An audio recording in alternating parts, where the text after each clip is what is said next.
All right, he wasn't in the normal location, so now we're... Oh, nope, I found him. All right.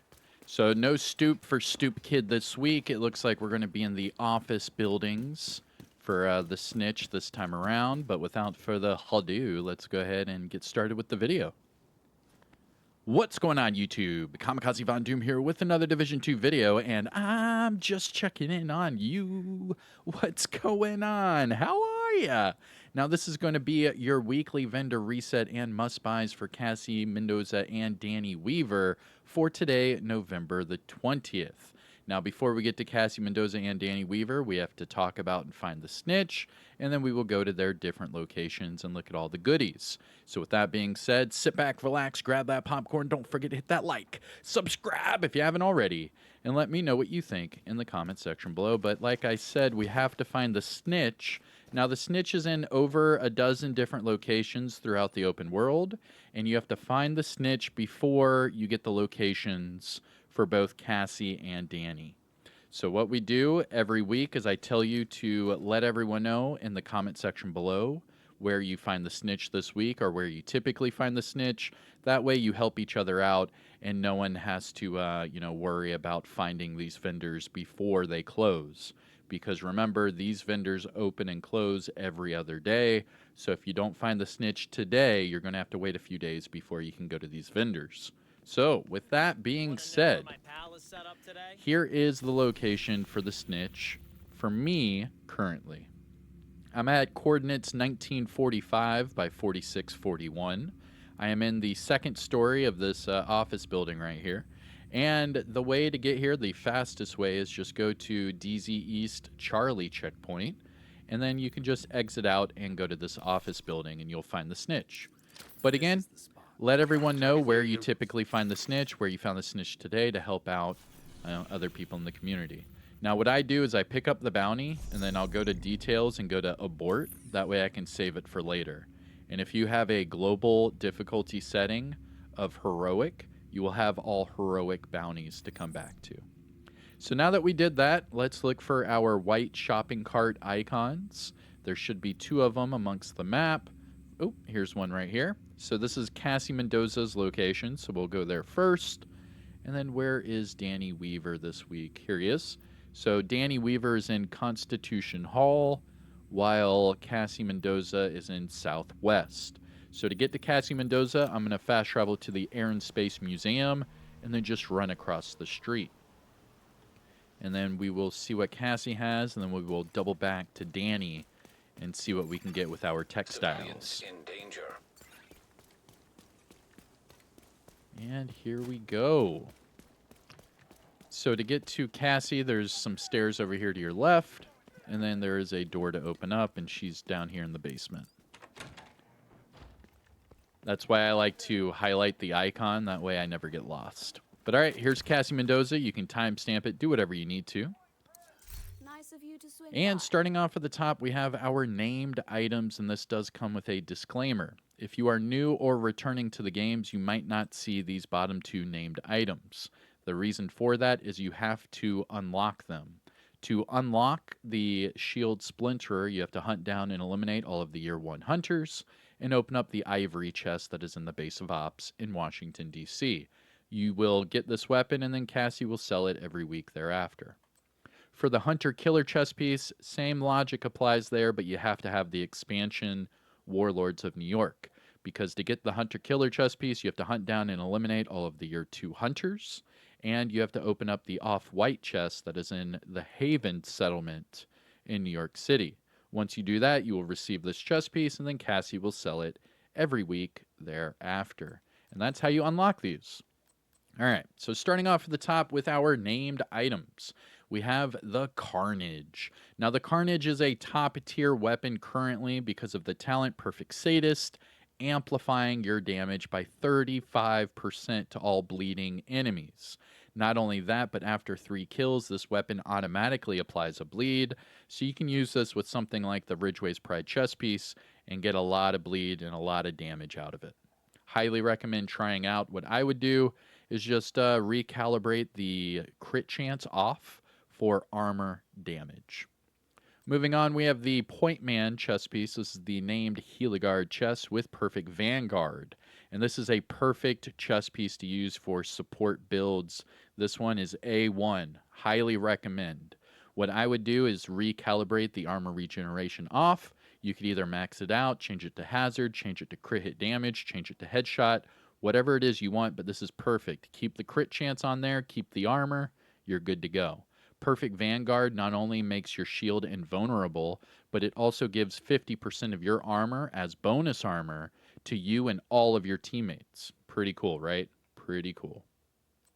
Next up, we have the Shield Splinterer. This is the named F2000 with Perfect Optimus that did get a nice little buff last update, and this one with headshot damage as the bottom attribute.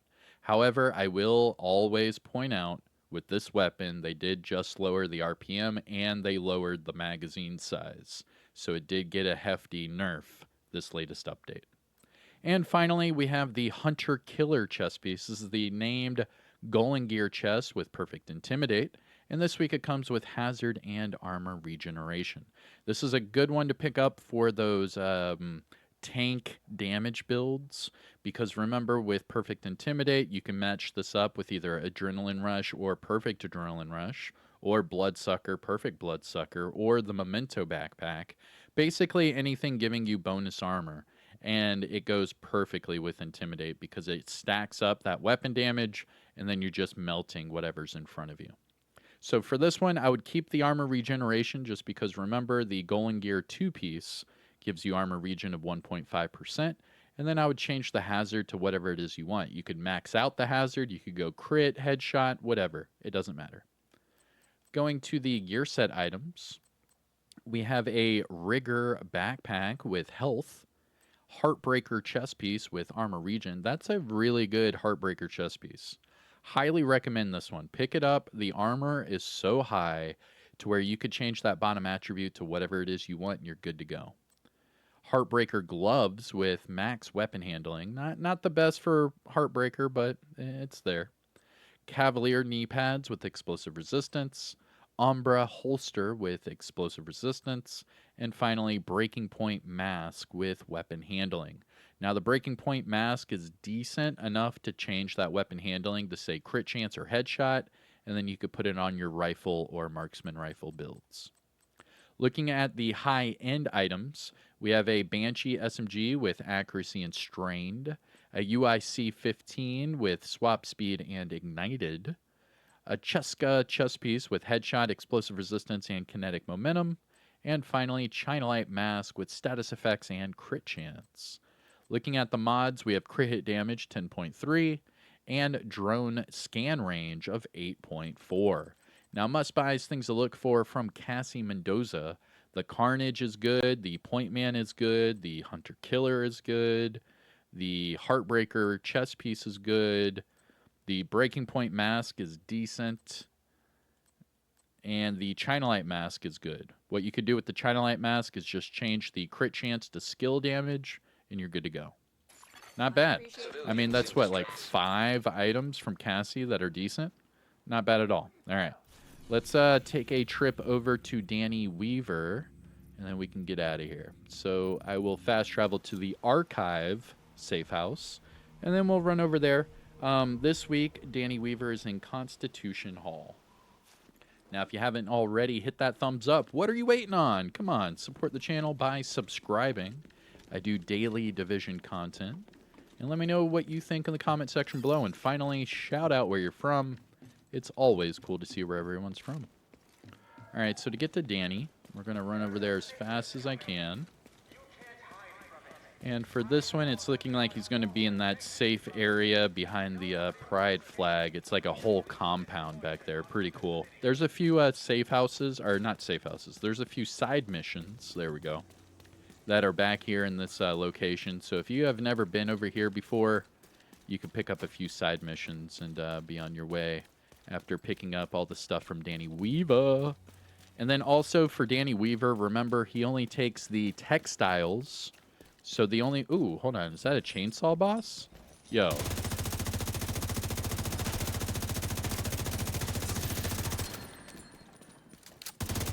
There we go. Let's see what he just dropped. What did you drop me? Ah, Richter and Kaiser. Come on. All right, so to get to Danny, oh yeah, what I was saying is his currency, he only takes textiles as currency. So to get textiles, you have to open up your apparel caches, and whenever you get a duplicate, you will get some textiles. So here is Danny Weaver's location. Like I said, there is a side mission right here that you can complete to reignite this family. And without further ado, here's Danny Weaver. Timestamp it, do whatever you need to. Here we go. You got something to trade? All right, so Danny Weaver only has 3 different caches this week. He has 1 exotic, 3 named items, and 2 optimization caches. So that means we will get 1 exotic item, we will get 3 named items, and then we're going to get a whole bunch of materials. So what we do is whenever you buy this, you have to make sure it actually takes away from your textiles. So monitor that number. It did. Just take that out of my textiles. So it looks like it's going to work. And if it does not work, just log out, log back in, and come back. And you'll be able to access his inventory. But all right, so we just picked up all of these caches. Let's see what I get. Let me know in the comments what you get, okay? Here we go. Exotic. Here we go. I got a Sacrum Imperium. Ew. All right, whatever. Named item? The Courier. No. Next. The Everyday Carrier. Okay, I like that. That's super strong, this update. And the Prophet with Perfect Determined. Not bad. And then I'm just going to get some materials.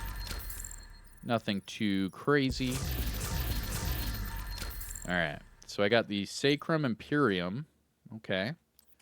I got the Prophet. Crit damage. The Courier. Armor Regen Headshot. Not bad. That one's okay. Everyday Carrier. Ooh, Max Regen. Yo, that's nice. And then some Richter and Kaiser holster. Not bad. Nice little exotic component for me. But all right, let me know what you get from Danny in the comments. Shout out where you're from and all that jazz. I am Kamikazevondoom. Take care of yourself. Enjoy the rest of your day. And that was your weekly vendor reset for today, November 20th. Again, I'm Kamikazevondoom. Take care and peace out.